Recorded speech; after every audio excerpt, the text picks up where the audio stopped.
соли равон аз нашри нахустини шумораи маҷалаи Паёми Суғд 30 сол сипарӣ мешавад. Ба ин муносибат дар Кохи Суғдиёни шаҳри Хуҷанд ҳамоиши идона баргузор гардида, шоирону нависандагон, муҳаққиқон, аҳли зиё ва дӯстдорони суханро ба ҳам овард.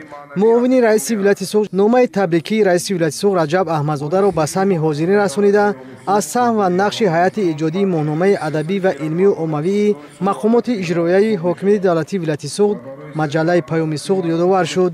бо қаноатмандӣ гуфта шуд, ки маҷалаи Паёми Суғд дар тарғибу нигаҳдории фарҳанги миллӣ, сиёсати фарҳангпарваронаи пешвои миллат муҳтарам Эмомалӣ Раҳмон ва муаррифии дастовардҳои замони собиқисолӣ саҳми арзанда дорад. ба муносибати 30-солагии таъсисёбии ин маҷалаи бонуфуз, як қатор кормандони он бо сипосномаҳои мақомоти иҷроияи ҳокимияти давлатии вилояти Суғд қадрдонӣ гардиданд.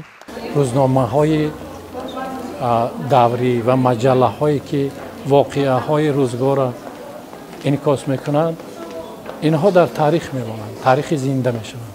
барои ҳамин ин 30 сол гумон мекунам барои маҷалаи Паёми Суғд хеле борвар аст. ман хеле сипосманд ҳастам аз муассиси маҷалла, аз раиси вилояти Суғд Раҷаб Аҳмадзода, ки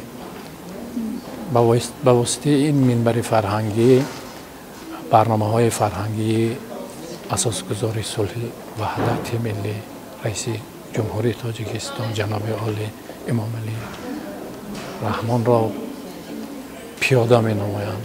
дар ҳамоиши идона дигар баромадкунандагон аз таърихи таъсисёбӣ ва фаъолияти 30-солаи маҷалаи Паёми Суғд мундариҷаву муҳтавои он хотиррасон шуда афзуданд, ки маҷалаи Паёми Суғд аз замони таъсисёбӣ то имрӯз дар муаррифии осори шоирону нависандагон, муаррифӣ ва дастгирии истеъдодҳои ҷавон, мусоидат ба равнақи илм, густариши ангезаи мутолиа дар ҷомеа, фарҳангсозӣ дар ҷодаи таҳқиқ ва пажӯҳиш хизматҳои мондагорро анҷом медиҳад.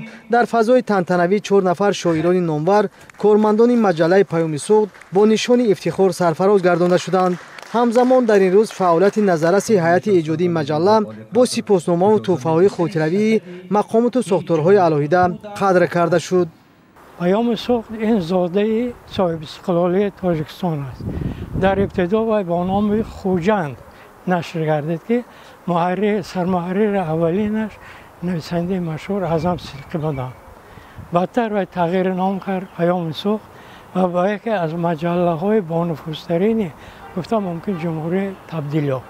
вай тавонист, ки дар атрофи худ гурӯҳи адибон, олимон ва таҳлилгаронро гирд овард ва ҳар як шумораи ин маҷалла аз он шаҳодат медиҳад, ки рӯз то рӯз вай ташаккул ёфта истодааст.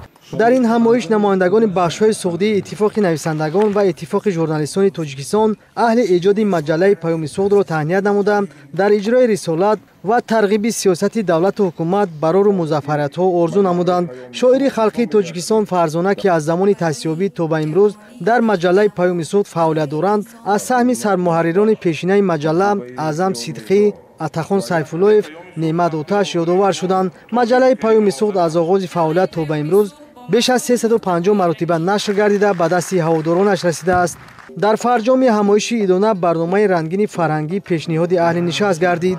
моҳномаи адабӣ ва илмию оммавии мақомоти иҷроияи ҳокимияти давлатии вилояти Суғд маҷалаи Паёми Суғд дар тӯли 30 сол рисолати худро иҷро намуда, барои баланд бароштани маънавиёти ҷомеа, таҳкими пояҳои давлатдорӣ, ҳифзи арзишҳои миллӣ ва тарғиби сиёсати созандаи ҳукумати мамлакат саҳм мегузорад.